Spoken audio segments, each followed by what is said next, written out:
चलिए दोस्तों, कुछ ज्वालामुखी विस्फोटों के बारे में माइंड ब्लोइंग बातें जानते हैं। सबसे पहले, क्या आप जानते हैं कि कई तरह के ज्वालामुखी विस्फोट होते हैं?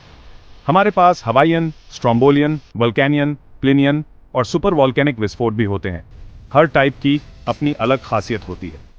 अब लावा के बारे में बात करते हैं। कुछ लावा गाढ़ा होता है और धीरे धीरे चलता है जैसे गुड़ की नदी, जबकि कुछ लावा पतला होता है और तेजी से बहता है। यह कुदरत का अपना लावा लैंप जैसा है।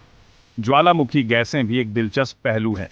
जब ज्वालामुखी फटता है तो कई तरह की गैसें निकलती हैं, जैसे जल वाष्प, कार्बन डाइऑक्साइड, सल्फर डाइऑक्साइड और हाइड्रोजन सल्फाइड।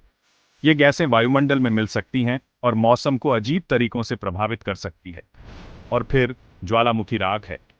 ये चीज छोटे छोटे पत्थर के टुकड़ों से लेकर महीन धूल तक हो सकती है। यह हवा में दूर दूर तक जा सकती है और अगर आप बहुत ज्यादा सांस लेते हैं तो सांस लेने में भी दिक्कत पैदा कर सकती है। ज्वालामुखी विस्फोट अक्सर भूकंप भी लाते हैं। ये भूकंप विस्फोट से पहले, दौरान या बाद में हो सकते हैं। ये ऐसा है जैसे प्रकृति हमें पहले से ही चेतावनी दे रही है। बड़े विस्फोटों की बात करें तो अब तक का सबसे बड़ा विस्फोट लगभग 70,000 साल पहले हुआ था।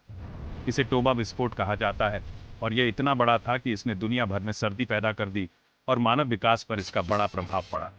लेकिन रुको, सब कुछ बुरा ही नहीं है। ज्वालामुखी विस्फोट पृथ्वी पर जीवन को बनाए रखने में एक महत्वपूर्ण भूमिका निभाते हैं। निकलने वाली गैसें हमारे वायुमंडल को बनाने में मदद करती है और राख मिट्टी को और उपजाऊ बना सकती है, जो पौधों के विकास के लिए बहुत अच्छा है। तो अगली बार जब आप ज्वालामुखियों के बारे में सोचें तो याद रखें, वे सिर्फ विनाशकारी ताकतें नहीं हैं, वे जीवन के लिए भी आवश्यक हैं, जैसा कि हम जानते हैं। उत्सुक रहें और खोज करते रहें।